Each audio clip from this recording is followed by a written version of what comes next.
Right now it's time for our weekly conversation with Brian Ross, Real News. Brian joins us on a Thursday morning. And once again, it may be a Thursday morning, it may be a different Thursday morning, but we have to lead and talk about basically the same thing, Brian. Oh, my goodness, can't believe it. Again and again and again. Let's hope there's some prospect of change coming in Washington. You know, this group of 10 senators, 5 Democrats, 5 Republicans, they say they're making some progress on a potential bill that could pick up 60 votes aimed at ending gun violence. It may not be everything everybody wants, but there is some talk of progress. Well, you need that first step. And you need something to move forward. I've been saying all along to people, this is not a one vote thing. I mean, this is going to this should have been done years ago, step by step by step by step, because now it's just so glaring. It's just so glaring that it's copycat. There's a lot of people out there that have a lot of problems, and in a society like we live, things like this are going to happen unless we really, really, really try to get at the root of why it all happens. And, you know, what is the root? Yeah. Some say it's just because there are so many guns, and that is certainly true. And then, it's a uniquely and very sadly American issue. You don't see it anywhere else. There's the availability of guns, there's mental health, there's, the list goes on. But you've got to start somewhere. So even if it's just a very tiny step, I just hope that these 10 senators can get at least the ball rolling, even if it's just for a short little while. Just get the ball rolling, because it can't continue. It just can't continue unabated without some action by our government. And frankly, for lawmakers, if Americans are having any trust in them that they can actually do their job, this is needed by the institution of Congress, frankly. Yeah. Otherwise, what are they there for? Yep, it's true. And I will. The Queen is not going to enter the stadium like she did 10 years ago with James Bond. But whether you like the monarchy or not, the woman has been queen for 70 years. Just imagine the leaders of the world that passed before her in the past 70 years. That is true. She has seen a lot in her era. I think one of the big questions for me is, does this mean now she's ready to step down? Is there going to be a king? Well, we know one person wants that to happen. He's been hanging on, waiting and waiting and waiting. He's been waiting. And, at some point, how old is too old? I think it's a question, that they're asking about the monarchy, and maybe we should be asking about our elected leaders, too. It's a true thing. I mean, I sit here at 69 years of age, and I know I enjoy doing my job, and I love doing my job.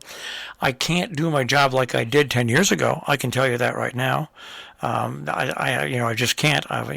69 is not 59. And there's very little difference between 49 and 59. But when you start getting up into those, you're 69 years old, or you've been in the job for 70 years. It's time for the public here in this country, and you're right, look at the monarchy and maybe come up with a different rule, because we can't be led by old people all the time.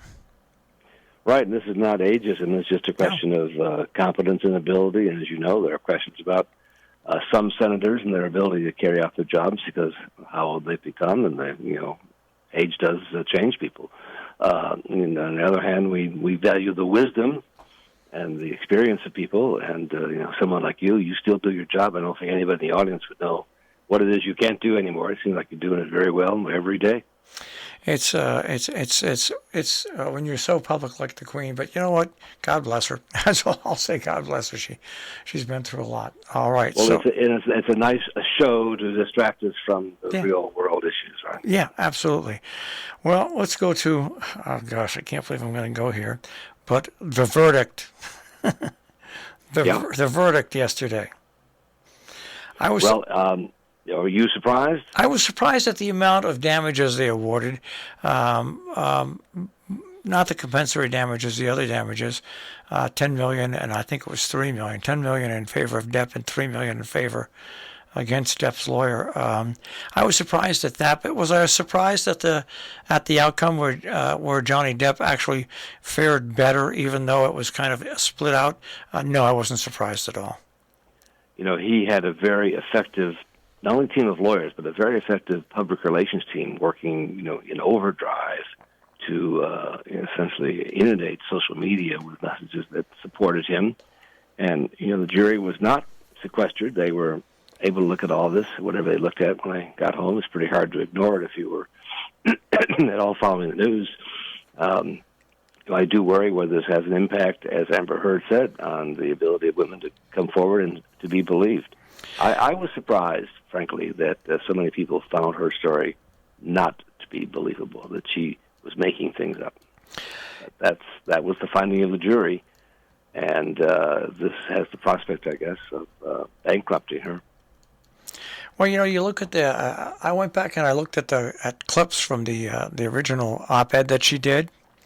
And I'll be honest with you, if I was sitting on that jury, I would have voted again. I would have voted with her, because I don't think that op-ed was a direct inflammatory, "I'm going to ruin your life" statement from her towards Johnny Depp. I really don't. But that's my feeling. But it's well, the trial's over, and we'll see what happens. I feel sorry for. Right, but what's interesting, Marshall, is that in the UK, United Kingdom, when Depp brought pretty much the same lawsuit, and there it's much easier to win a defamation suit than it is. He lost there because a judge heard the evidence and made the decision. Here it was a jury, and they were not as legalistic in their approach, and they came to a different conclusion about what they heard than the judge had in London. Yeah, I mean, it was like I said, I was a little surprised, but like I said, just in the amount of the money, because it's an unrealistic amount to think that she's going to come up with $10 million. By her losing was hard enough on her for the rest of her life. Never mind that and $10 million. It's but that's the way the court system works in this country, for better or for worse. That's the way it works. That's right, and people can sort of be upset about that, and there were those who were upset about that other court case, which you may have followed as closely, about the Democratic lawyer in Washington who was accused of lying to the FBI on behalf of Hillary Clinton against Donald Trump. Yeah. He was acquitted. Yeah. Well, it's one of those things. And there we heard about the court system failures from none other than the Trump family. And I hate to say this, but you also look at Joe Biden's son. How long was his story pushed aside by mainstream media? And whether or not he's guilty of anything is to be decided. But there are certain biases in this country. There are. And there's biases no matter what you do. Of course, one of the biases, reporters look at, the source. And the New York Post would not be regarded as a trustworthy source to base an entire story on. And the raw information was not available to other reporters. So if you get into the depths of that, yes, I think what really was what was bad there was that others kept the Post off Facebook and Twitter and did not, kept it from being generally as it is, spread around. Others didn't pick it up. Well, that's just the news business, but that have them shut off, that's not good. As they say, even a blind squirrel gets nuts sooner or later. And you've seen it. There's been some stories that have been absolutely true in the Post and National Enquirer. I mean, occasionally they come across things that are true, and because they have so little credibility with a lot of people, they're just overlooked. And that's too bad. So what do you think? It's more and more looks like we're in for the long grind in the Ukraine. Yes, it is, and we see kind of reports creeping in that yes, a lot of losses for the Russians, but also the Ukrainians are taking very major hits, and there are some small indications that Russia's making progress. So the decision by President Biden to send these longer range, highly accurate missiles, ups the stakes. Tick, tick, tick. That's all I can think of. You're right. Counting on the Ukrainians' pledge they won't use them to fire into Russia. Yeah. If you're the Russians, you wonder about that.